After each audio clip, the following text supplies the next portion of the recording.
Hello friends, I am Ashwin Balani and I am welcoming you to your first Matlab tutorial. Today we will be first learning the basics of Matlab. First of all, let us see this. This is the Matlab main screen. Here we have your command prompt and here we have the workspace. Now, whenever you will be starting with Matlab, go to desktop and say desktop layout default. This will make your desktop layout to look as default. Over here, just remove this option of command history and this option of current folder. Now you're good to go. Now, whatever you want to do, you have to do it on either on the command screen or via a Matlab M file. So let's open a new Matlab M file. That will be our main program. Go to File, say New, Script. This opens your new script. First and foremost, the first two commands that you will add in any MATLAB program will be CLC, that is for clearing the console, and clear all. This would be to clear the workspace. Now, first let me tell you what the workspace is. Let us save this program to a new folder on the desktop called as codes, and let me say over here hello world. Make sure that you don't have a space anywhere, because if you have a space, MATLAB will give you an error. So I'll just press enter over here, and when I will run this thing up, it will first ask me to run this file. You can either change the MATLAB current folder or add its folder to the MATLAB path. So I will say change folder and will run my code. Nothing great has happened over here, but the thing is that the screen has been cleared and the workspace has been cleared. Let's first see what is the workspace. If I want to add two numbers, say x and y, I will say x equals to 5 on the command prompt and press enter. This will give me a number called as x with the value 5 in the workspace. I'll say y equals to 10, enter. It will give me a number by saying y with the value 10. If I say z equals to x plus y, enter. So it will make z as 15, and make a note that I haven't used the semicolon over here. If you will not use a semicolon, the output of the statement will be displayed on the screen. Now let's run our program and see what happens. You can run it from here, or you can say debug run, or you can just press F5. I'll use this play button. When I run this thing, see the console has been cleared and there is nothing in the workspace. Okay, now with that knowledge in hand, let's start with our first tutorial. Whenever you want to display something at the output, you have to use the command disp, and then you can say hello world to MATLAB. See this? This is a string. All strings are in single quotes, and then you just run this thing up. It will give you the output hello world to MATLAB. This was the basic display command. Now let's create one more program by saying file, new, script. Here we'll be doing some image processing operations. So let me say CLC, this is as you are right for the clearing the console. Then say clear all, this is for clearing the workspace. And I'll say over here, first let us show a user some interface to view the files. So for that we have a command called as UI get file. What this will do is this will display a user interface in front. That from that user interface you can get a file. So it says user interface to get a file. Okay, so let me just say UI get file, and what heading do I want? I'll say pick a file. Okay, now I'll just save this thing and I'll say image reading. We haven't read the image yet, we are just picking up a file. So let me just run this thing As you can see, you get a user interface. You can pick any file from here, but nothing will happen because we haven't done anything with it yet. So now what we'll do is, the UI get file function gives us two outputs. One is the file which we have picked, and the other is the folder from which the file has been picked. So we have to write the syntax like this: bracket open, file, folder equals to UI get file. So this would get the file and store its name inside the variables file for the file name and folder for the folder name. Okay, now let me just run this thing. I'll pick the file hello world. If I will come to the workspace in the Matlab prompt, it will show me that it has a file with the name hello world.m and the folder is what? C drive users user desktop codes. That is very much correct. So now what I can do is, I can read a file by a function called as imRead. This function will read a file from a particular path. Let me just say imRead, and whenever we give a file, we have to give the folder name first, then the file name. This will do what? This will just read a file and store that thing inside a variable img. Be aware that imRead is only used for files. So imRead is like used only for images. So you have to pick an image over here. This image's file and folder will come over here. Then you can read it using imRead. Just run this thing, and I might be having some pictures over here. You can pick any picture. Let me say all files over here.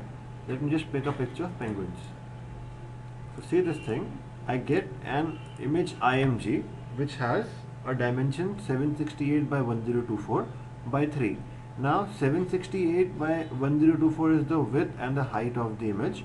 The third argument, that is 3, indicates that this is a color image. That is, its first thing is R, its second thing is G, and its third thing is B. That means it's a RGB or a color image.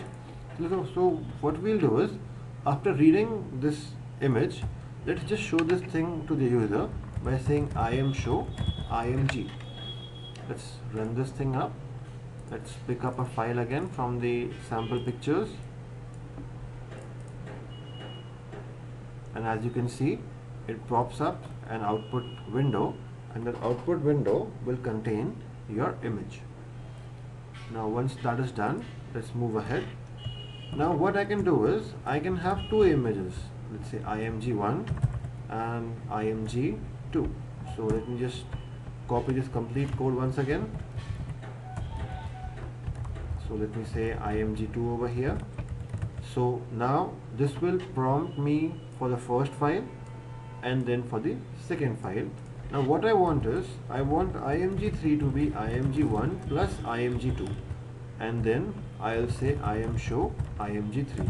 So what this will do is, this will first pick up the image 1, then pick up image 2, then it will add the two images and then give me image 3.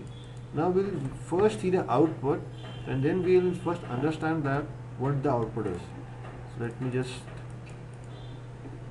pick up the first file, that is this file. Just pick up the second file, say that is this file. See this, it gives me a very interesting output. What it has done is, it has added the image of the penguins with the image of the flower. Now how does it add these images? Let's see in detail. Let me first show you what img1 looks like. This is what img1 looks like. These are the grayscale values of the image. Now all the image pixels are uint8. Okay, the meaning of uint8 is unsigned integer of 8 bits. Means what? Each pixel value will be 8 bit in length. That means it can take a value from 0 to 255, that is 8 bits. Okay, So each of these pixels will be 8 bits in length. Like this, we have 768 into 1024 into 3 pixels. That is how much? 768 into 1024 into 3 pixels. So for each image we have these main number of pixels. That accounts to 23,59,296 pixels for IMG1. Similarly, these many pixels for IMG2. So IMG2 has these many pixels.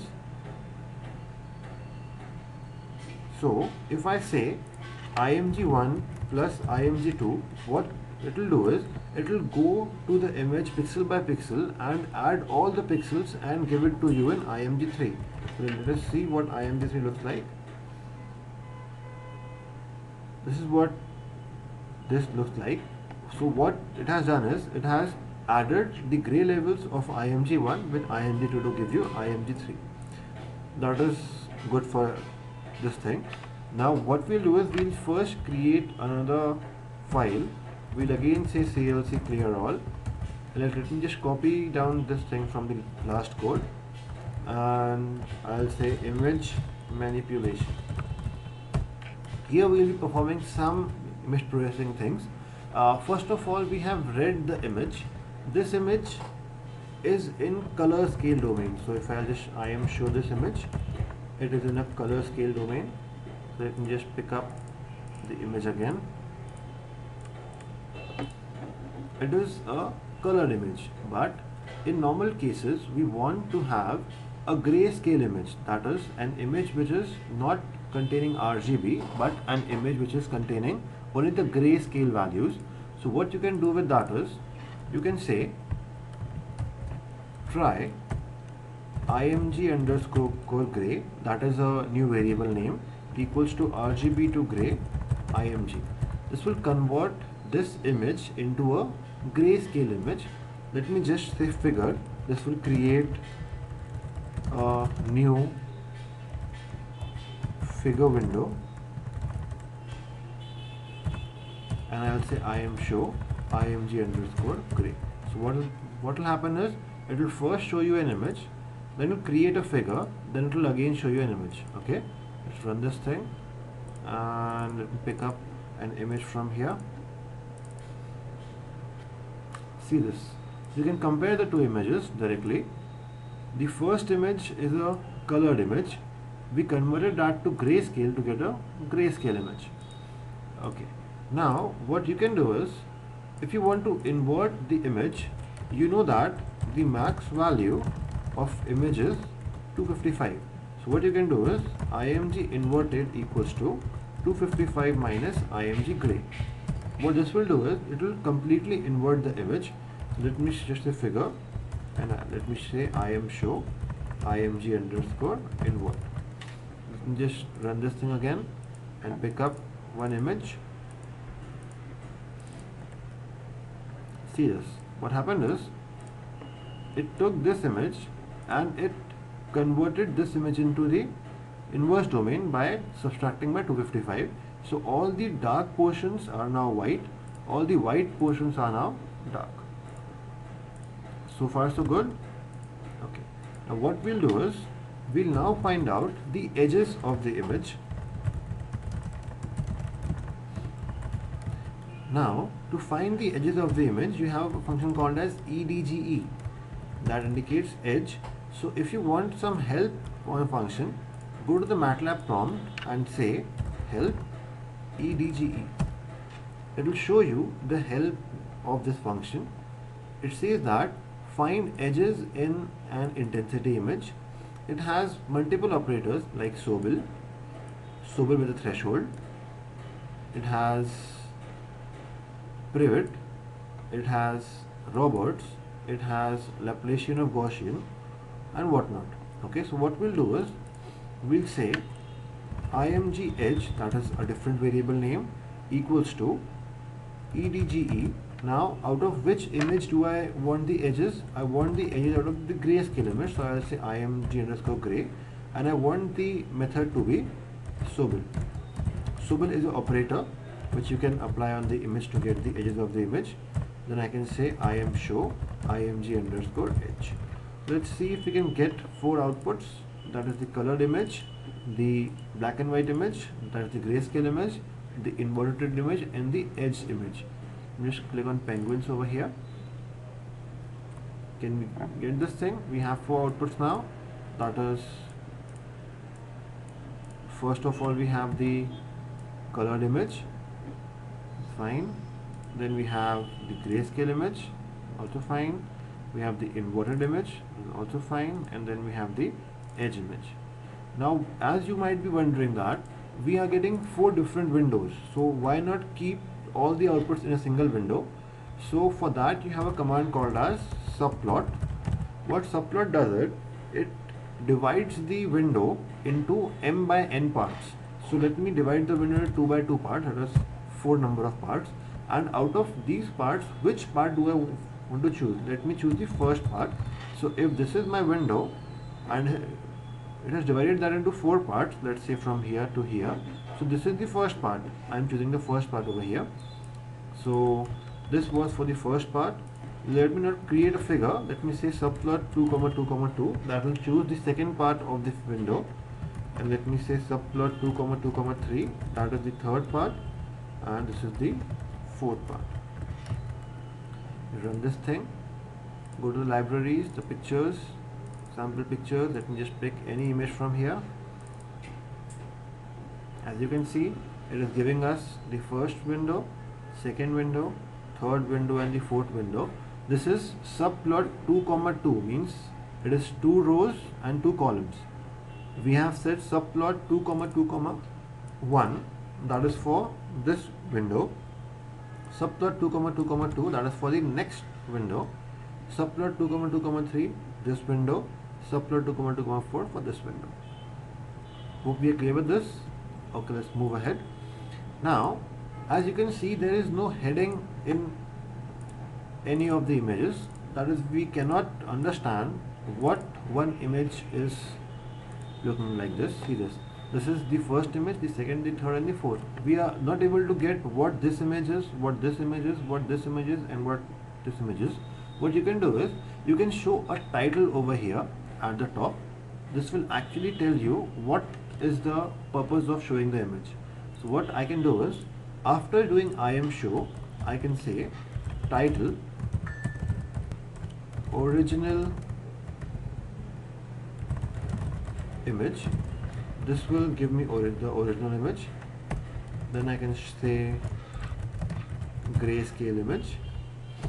I can say inverted grayscale image. Let me just say over here edged image. So let me just run this thing and pick up any image from here. You will pick up the koala bear image. Then you can see that we are getting original image, grayscale image, and inverted grayscale image, and the edged image. So far so good. Now let's start with the next tutorial. So let me go to File and say New Script. Over here we'll be performing some operations on the fuzzy logic domain, so as to give you a basics of the fuzzy logic domain. First of all, when you are doing a fuzzy logic program, you have to develop a fuzzy model. To develop a fuzzy model, you just go to the Matlab prompt and type fuzzy. This will start the fuzzy logic toolbox. Over here, what I have to say is, I have to give some inputs and take some outputs. First of all, let's understand what a fuzzy logic controller indicates. Suppose you have your inputs where all the values are not defined. For example, if I will say what is the temperature of your room, you will be able to say that the temperature is medium or low or high. You are talking in terms of fuzzy, but you are not talking like in terms of the actual values. So to do that, we'll be using a fuzzy controller. Now over here, let me just add an input variable, and let's give the first input variable as temperature. This is the name of the variable. Let me give the second input variable as pressure. with temperature and pressure as the inputs, let me take the output as room condition. Make sure you don't have a space over here. It will be room underscore condition. Press enter. This is your room condition in the output. Now what we are doing over here is we are just using the temperature and the pressure to find out the room condition. Let me press Ctrl S or save, and I will just save this thing as room FIS. The meaning of room FIS is it is a room fuzzy inference system. Just save this thing. Now as temperature and pressure has some values, we have to first define these values. So this is done with the help of membership functions. I'll go to edit and say membership functions. Over here you have temperature, pressure and room condition. So temperature can have suppose 3 values. It can have low, medium and high. Pressure can also have 3 values, low, medium and high. And room condition can also have 3 values, bad, okay and good. Okay, so what we'll be doing is we'll be first defining a membership function. Now a membership function defines how the value is changing. First let me say edit and say remove all MFs, that is remove all the membership functions. Let me say edit add MFs. Now normally a temperature will change in a Gaussian sort of a way. Let me say okay in this. So this will be changing slightly over here. So first let me give the range of temperature from minus 50 degrees to say plus 50 degrees or minus 20 to plus 50. Well, let me define the low range of this, then give the medium range and then give the high range. So first let me give the low range from minus 20 to say 20 degrees and the medium range from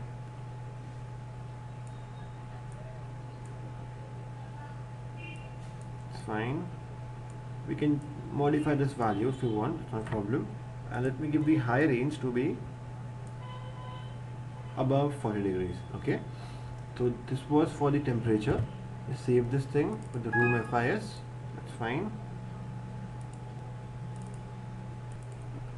Okay, now let's do the pressure thing. We'll be again going to edit, remove all MFs, edit, add MFs. Let me just add a G bell over here and let me just give the pressure again as low and then medium and then say, let me just divide the range of pressure into 1 to 5 as the values. Just again save it, Control S. You should have a habit of saving your work, otherwise if the light goes off then your work will be unsafe.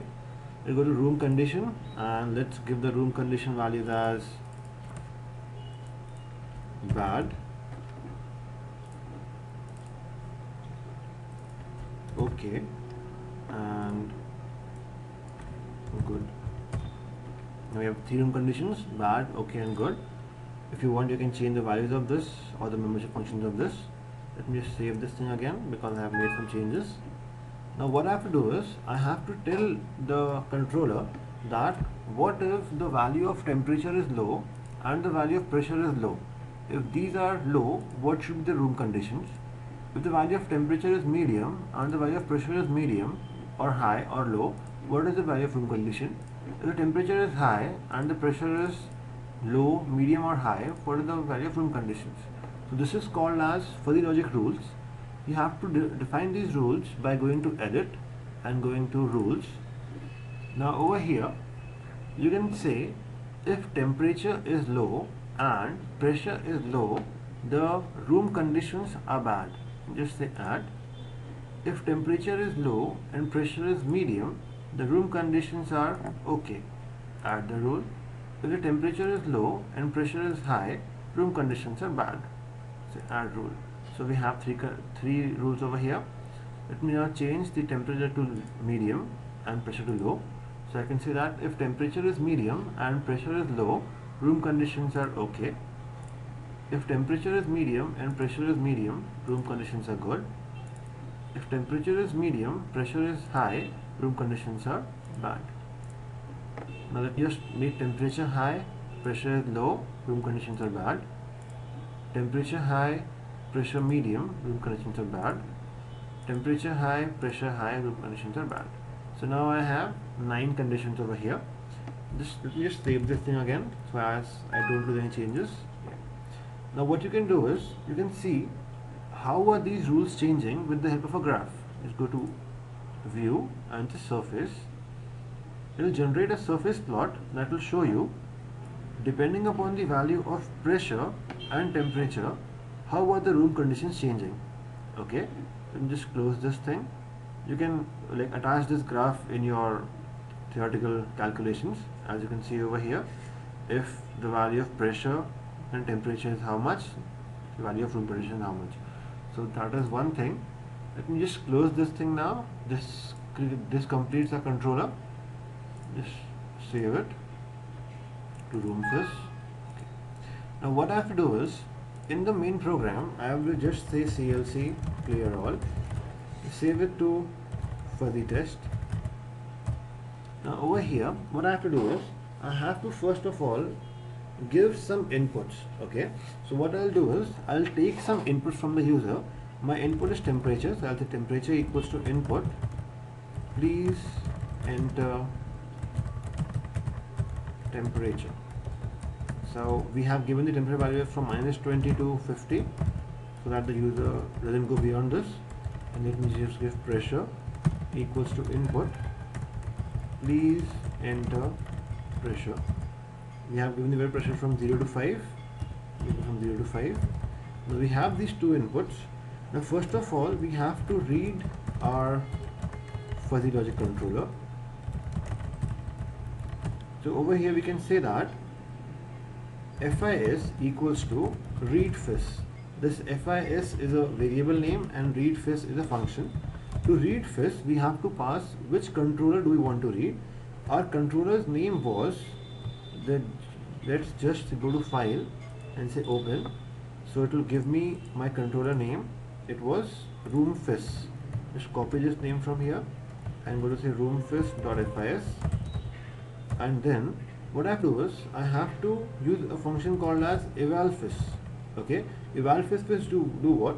Evalfizz will give the temperature and pressure as input to our FIS system, and it will give me the output, that is the room conditions. So what I can do is, I can say room condition equals to evalfizz. Now first let us see what evalfizz does. You can just say right click on this and say help on selection. It will give you an complete evalfizz function. So what you can do is, you can straight away say evalfizz, and you can give the first argument temperature, second argument pressure, and you can give FIS over here. So let me just run this thing now. I'll just give the temperature as 25 degrees, pressure as 3. So it gave me a room condition of 0.5108 in the workspace. Okay, so what I can do over here is, I can check if room condition is less than 0.2, then let me say display room condition is bad. Let me say else if room condition is more than or equal to 0.2 and room condition is less than 0.4, let me display room condition is okay, and I'll say else display room condition is good. So this will give me the 3 outputs. Now this is simple C that we used in our 3rd semester. Let me just run this thing, and let me give the temperature as 45 degrees and pressure as 5. As you can see that the room condition is bad because we have given the value of bat to be less than 0.2 and the room condition given is 0.01688. Let me just run this thing again and give a 25-degree temperature and 5 as the room pressure. I'll give room condition okay because the pressure is too high.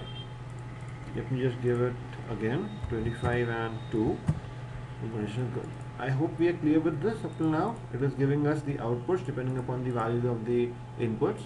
Now what normal users want is they want a tabular format of this. So what you can do is you can straight away say use the for loop, or let me just first comment this thing, just comment it by saying percentage sign, so this will not come into picture.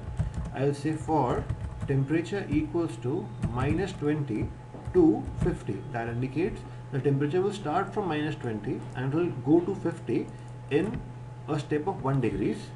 And I'll say for pressure equals to 0 is to 5, and let me just end this thing again. Now I'll just copy it over here, so it will give me various room conditions for this. What I want is I want to display them in a tabular format. Now to display them in a tabular format, you have a function called as fprintf. The fprintf function will give you a formatted output. Let me just give the first argument to the fprintf function to be %d or %03d, that is for 3 decimal places, then a /t for a tab, again %03d for the pressure, and let me just give a /t equals to /t, and let me just give a %.02f for the room condition, /n for new line. Let me just give temperature, pressure and room condition. Just run this thing. You can see the output coming in a very fast format. So this is a completely formatted output. When temperature is -20 and there is no pressure, this is the room condition. Temperature is -20, pressure is 001, this is the room condition, and so on and so forth. I hope this is clear to you. As you can see that the maximum value of room condition occurs at 0.64, that is for temperature of 15 degrees and the pressure of 002. So this again depends upon what values you keep for your FIS controller. Now this was for the fuzzy logic. Hope we are done with this, with a very small tutorial on Matlab. What else I wanted to show you over here is a small part is remaining called as the GUI creation. Now if you want to create a GUI, you have to type on the Matlab prompt GUIDE, that is graphical user interface design environment, that is the full form GUIDE. Press enter. It will open a GUI window for you. Let me just say a blank GUI. It opens a blank GUI for us. What I want to do over here is I want to create some controls. Okay, so first let's go to file and say save, and save it with the name GUI. You can save it with any name. Now what it does, it creates two files. This is the GUI.fig file, that is your figure file, and whatever you will do over here has to have a backend Matlab code. This code is inside the GUI.m file. The name is same, GUI, just the extension is fig and the extension is .m. Now what I want is I want to have a simple image loading program over here. Image is loaded in the axis, so just click on axis and draw a big axis over here. What this does is this creates a simple axis on the screen where you can show images, you can plot graphs, you can do anything. Just note down the name of this as AXES1. This will be required. Now let me just have a button over here, and let me just keep this button over here. I just double click on the button and I want the name of this or the text on this to be load image. So just let me give the string over here as load image. It gives me the text over here load image. Now what I want is I want whenever someone clicks on this button, the image should be loaded over here. So first let me run this thing. See, nothing is happening over here because I haven't written any code for this. Just close this thing. To write some code for the button, right click on it and say view callbacks, callback. So this will give you a place where you can write your Matlab code for this. So this is the place where you can write your code. If you close the GUI.m file and then you will again go to view callback, it will give you that you have to write your code after this. Let me just come over here, just add some extra lines by saying enter, enter, enter. Let me just say CLC. This is for what? Yes, it is for clearing the console. That's fine. What I want is, I want the user to pick a file. That I can do by the simple dialog, file and folder equals to UI get file, pick an image, and let me just say img equals to img. This has been done already from the folder, from the file, and now this name is access 1, so I have to choose this access. So what I will do is AXES, that is which access do you want. I want the access to be handles.axes1. The meaning of handles is whatever you do in your GUI has to be controlled from here. Okay, so this is controlled with the help of handles variable which is passed over here. So inside this handles we have the access 1, so you get the access to this access 1. I'll just say im show img. Now what I can do is I can just run this thing up, load image, it opens this dialog. I just pick up any image from here, that gets loaded. I hope this was clear to you. We'll be doing one more thing over here. Hope the video is not too long. I'll just minimize this window or reduce the size of this a bit, and I'll also have one more access over here. Just copy this thing and paste it again over here so as to get two access. Okay, now what I want is, I want to show you that when you load an image from here, you can create a edge from this image and show it on the second screen. So you can just again go to view callbacks, callback. I'll do again try img gray equals to RGB to gray. img converts from a red, green, blue to gray format. Then I will say im edge, that is the variable for edge, edge of img underscore gray, comma, say Sobel. So to find out the Sobel edge of this, now on which axis do I want? I want it on axis 2.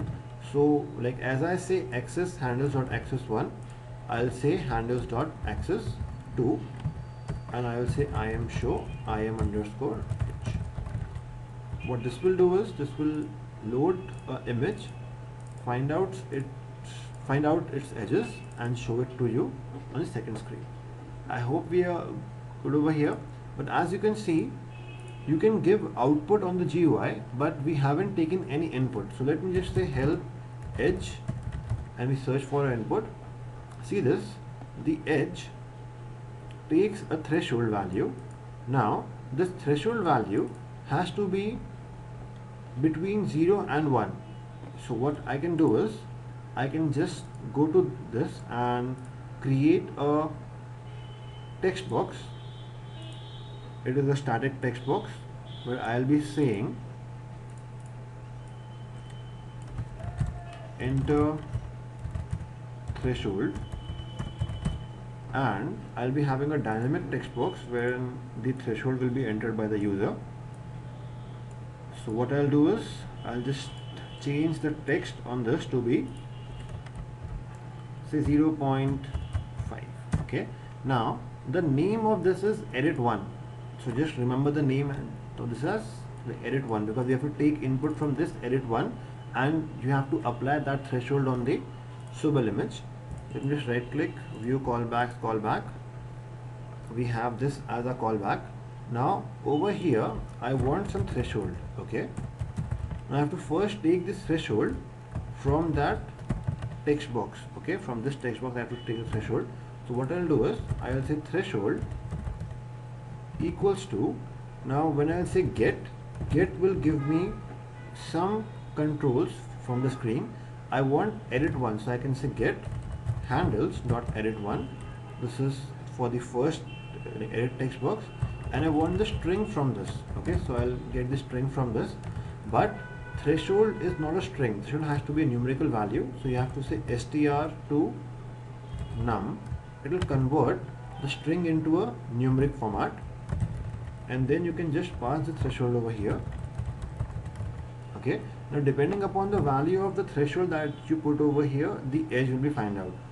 Now let's just run this thing, and the threshold is currently 0.5. let's say load image, and let's pick up any image from here. See, with the threshold of 0.5 we are not getting any edges. Let me give a threshold of 20, and let's see what happens. I'll just pick up the image again.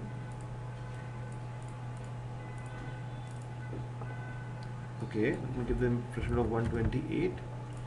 Let's just pick up another image over here. Okay, so this is how you can get the input from this text box.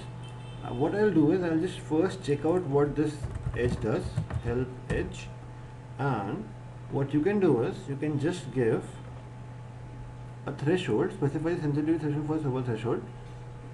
Okay, that's fine. Edge will ignore all the edges that are not stronger than threshold. Okay, so let me just give the threshold to be at the maximum value of 255. So let's see if we can get that thing working. Let's just jellyfish image, and let me just keep it as 0, and let's load it again. Now see, it is giving you everything, that is all the threshold values which are more than 0. Let's give the threshold as 0.1 and see what is the output. Got that? By keeping the threshold 0.1, all the edges which were more than 0.1 have been reduced to 0. That means like all these edges have been reduced to 0. Only the edges which are satisfying this threshold are shown to you over here. Okay, so you can just practice with this. I can just give 0.15 and load an image now and show what is the output of this. Got that? You are getting a smaller edge. Let me just give it 0.05. The main idea to show you over here is that we can take an input from a GUI as well. Got the point? So with a threshold of 0.05, you're getting a perfectly edged image. So far so good. Okay, thanks for the patient hearing. We'll be back with more tutorials. Till then, keep practicing. All the very best.